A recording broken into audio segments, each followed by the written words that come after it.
ನಿನ್ನೆ ಶನಿವಾರ ಊರದಲ್ಲಿ ಒಂದು ಘಟನೆ ಆಗಿದೆ.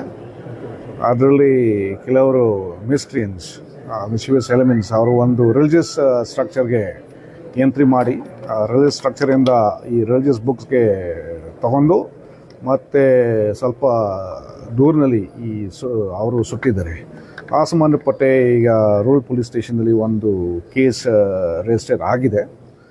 ಮತ್ತು ಆ ಕೇಸ್ ತನಿಖೆ ಸಂಬಂಧಪಟ್ಟ ನಾನು ಈಗ 5 ಸ್ಪೆಷಲ್ ಟೀಮ್ ನಾನು ಮಾಡಿದ್ದೀನಿ.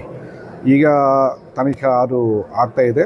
ಮತ್ತು ಟೀಮ್ಸ್ ಕೂಡ ಬೇರೆ ಬೇರೆ ಜವಾಬ್ದಾರಿ ನಾನು ಕೊಟ್ಟಿದ್ದೀನಿ. ಮತ್ತು ಒಂದು ಟೀಮ್ ಅದು ಒಂದು ಕೆಲಸ ಮತ್ತು ಬೇರೆ ಟೀಮ್ ಬೇರೆ ಬೇರೆ ಕೆಲಸ ನಾನು ಮಾಡಿದ್ದೀನಿ. ಆದ ನಂತರ ಮತ್ತು ಇಲ್ಲಿ ಚನ್ನಮ್ಮ ಸರ್ಕಲ್ದಲ್ಲಿ ಜನ ಸ್ವಲ್ಪ ಸೇರಿದರೆ ಮತ್ತು ಪ್ರೊಟೆಸ್ಟ್ ಮಾಡಿದರೆ ಆವಾಗ ನಾನು ಅವ್ರ ಜೊತೆಗೆ ನಾನು ಮಾತಾಡ್ಕೊಂಡು ಮತ್ತು ಬೇರೆ ಬೇರೆ ಲೀಡರ್ಸ್ ಕೂಡ ಬಂದು ಪ್ರೊಟೆಸ್ಟರ್ಸ್ ಜೊತೆಗೆ ಅವರು ಮಾತಾಡಿದರೆ ಮತ್ತು ಆಮೇಲೆ ಅವರು ಶಾಂತಿ ರೀತಿಯಿಂದ ಅವರು ವಾಪಸ್ ಹೋಗಿದರೆ ಪೀಸ್ಫುಲ್ ಆಗಿ ಅವರು ಡಿಸ್ಪರ್ಸ್ ಆಗಿದೆ.